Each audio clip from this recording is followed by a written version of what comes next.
Bien le bonjour l'équipe, j'espère que vous allez bien. Je suis content de vous retrouver dans cette nouvelle vidéo. J'espère que vous avez passé un joyeux Noël. C'est pas terminé, le nouvel an approche à vitesse grand V. Alors, on se fait un petit point rapide sur le Shiba.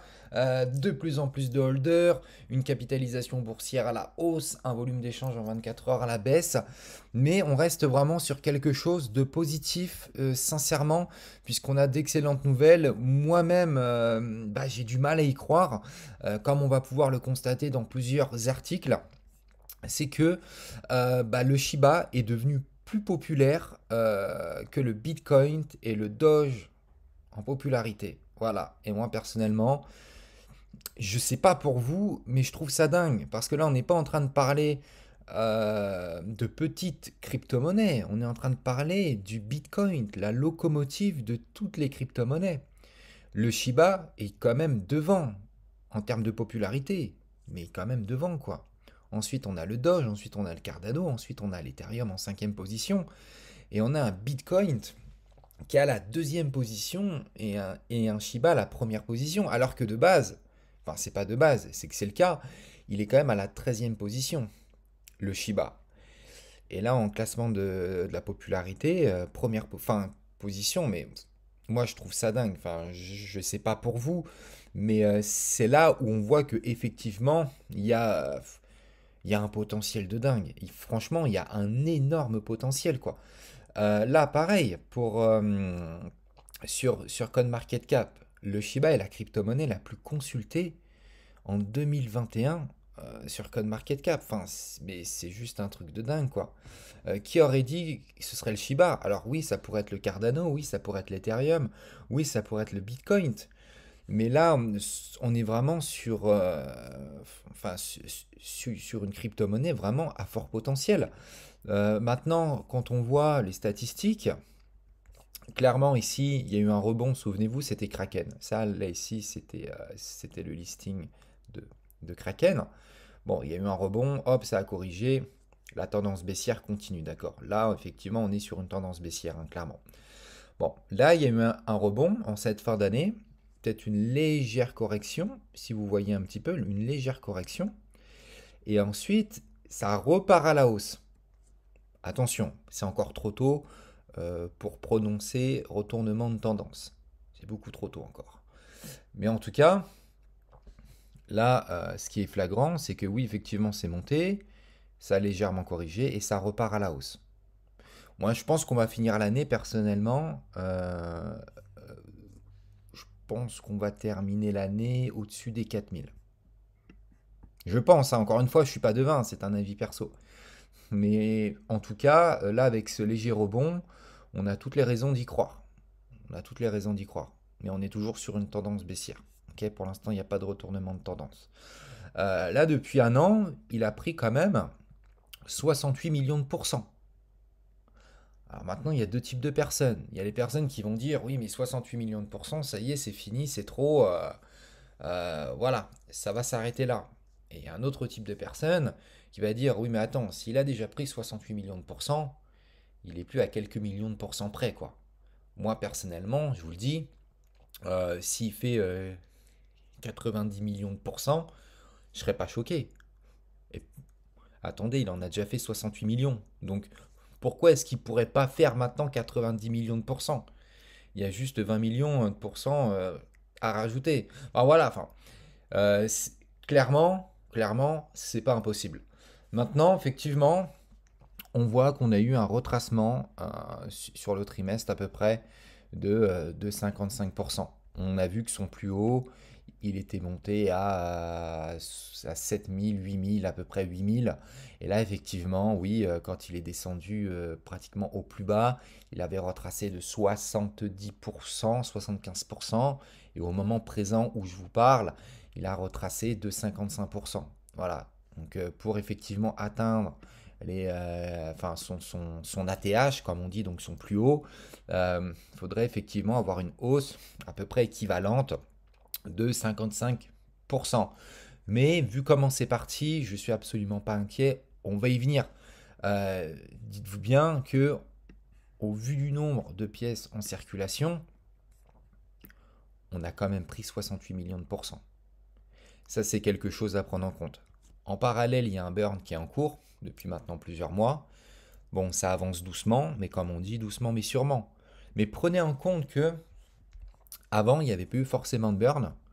Il y avait un nombre de pièces en circulation qui est juste énorme, tout comme au moment présent, sauf qu'il y a un petit peu moins de pièces, mais ça ne lui a pas empêché de prendre 68 millions de pourcents.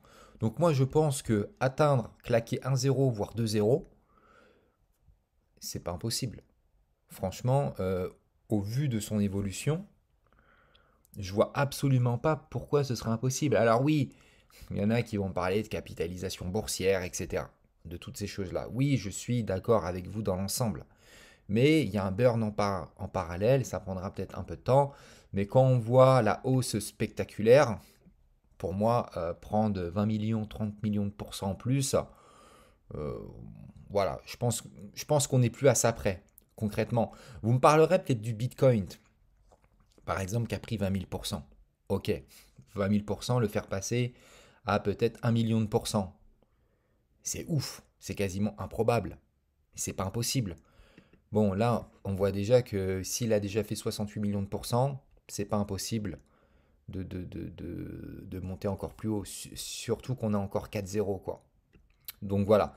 Donc moi, je pense qu'il y a un gros potentiel. Également, s'il y a autant de transactions, euh, quand on voit, c'est aussi des bons montants. C'est que il y a un potentiel dans cette crypto-monnaie. On peut regarder in, out. Enfin voilà, on va pas tous les faire, mais voilà, il y a 4 heures.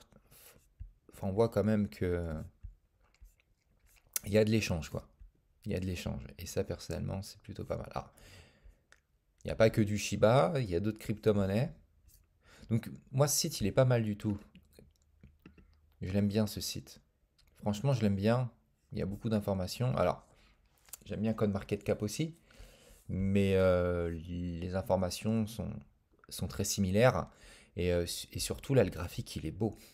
Là, clairement, le graphique, il est beau. Toutes les personnes qui vont se dire, oui, mais ça va redescendre à zéro, je dis pas que vous avez faux, mais engagé comme il est, le Shiba, oui, je suis honnête, j'ai du mal à y croire.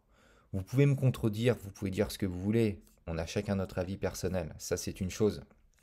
Mais là, comme je l'ai expliqué plusieurs fois, dites-vous bien qu'on a devancé le Bitcoin en termes de popularité.